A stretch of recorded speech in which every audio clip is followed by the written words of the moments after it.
कोकणातील काही नेत्यांनी एकंदरीत त्यांचा तुम्ही तुमच्या पोस्टमध्ये उल्लेख केलेला आहे. थेटपणे उदय सामंतवर निशाणा साधताय आपण अप्रत्यक्षपणे? नाही, असं उदय सामंत असं नाही. उदय सामंत आमचे पक्षाचे वरिष्ठ नेते आहेत, रायगडचे पालकमंत्री झाले, आज उद्योगमंत्री आहेत आणि पक्षाच्या प्रमुख भूमिकेमध्ये त्यांचा सहभाग निश्चित असतो.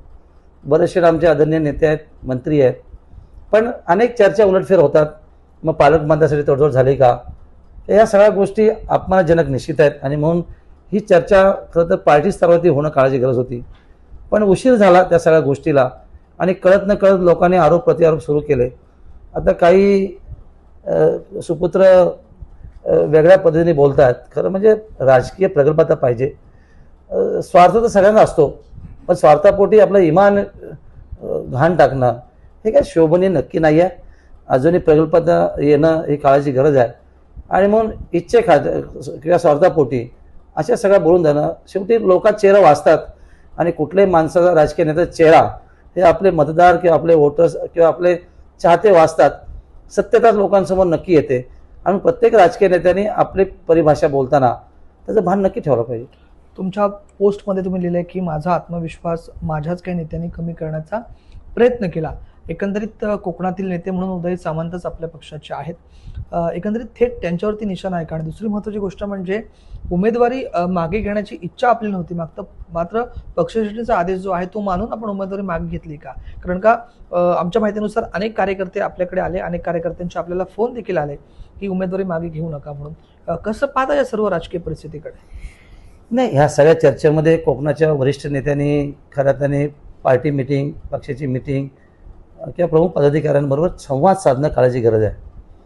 थेट जरी वाटपामध्ये सिटिंगशी त्यांना गेली असली तरी गिव्ह अँड टेकमध्ये काही गोष्टी आपल्याला बोलता येतात. पण काही लोकांचा व्यक्ती स्वार्थ निश्चित होतो त्याच्यामध्ये आणि म्हणून कोकणातली जनता थोडी चिडलीमध्ये या सगळ्या गोष्टी आरोप प्रत्यारोप केले, आमच्यावर देखील केले. खरं तर ह्या सगळ्या गोष्टीमध्ये फॉर्म भरण्याच्या प्रक्रियेपासून म्हणजे माहितीच्या पण फॉर्म भरण्याच्या प्रक्रियेमध्ये काही लोकांची हजेरी झाली त्याच्यामध्ये. मग लोकांचे प्रत्यारोप सुरू झाले आणि ह्याच्यावर मी ते भाष्य केलं होतं असं माझं व्यक्तिमत निश्चित आहे. नाराजी तर माझी नाही आहे, पण ही सीट मी ताकदीने लढलो असतो, जिंकून आणली अशी निश्चित. कारण लोकांना बदल हवा आहे. असं काही नाही आहे. बघा, आपल्या जागा जास्त होत्या ह्या आम्ही मान्य केल्या. परभणीला आपल्या जागा कमी होत्या त्या त्यांनी मान्य केल्या. त्याच्यामुळे असं नाही की बाबा सगळ्याच ठिकाणी आपण पुढे असतो आहोत आणि माघारपाळी घेतो, अशातला भाग नाही ना. मग जर रायगडला आपण जास्त आहे तर परभणीला ते जास्त आहे. हा पण एक मुद्दा डोळ्यासमोर आपण आणतोय.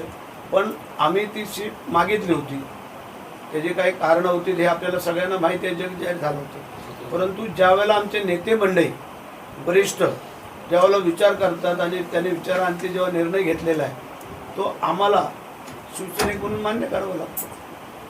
पालकमंत्र्यांची तडजोड झाली हे अप्रत्यक्षरित्या बोलले ते अत्यंत चुकीचं आहे, अत्यंत चुकीचं.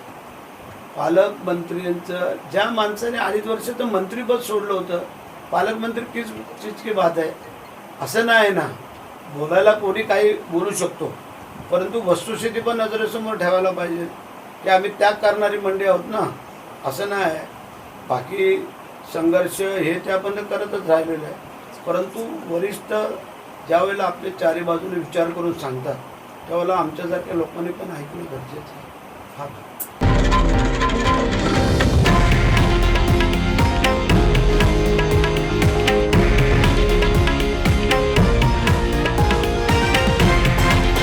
हे आहे देशातील नंबर 1 न्यूज नेटवर्क आणि आपण पाहत आहात TV9 मराठी, एकमेव.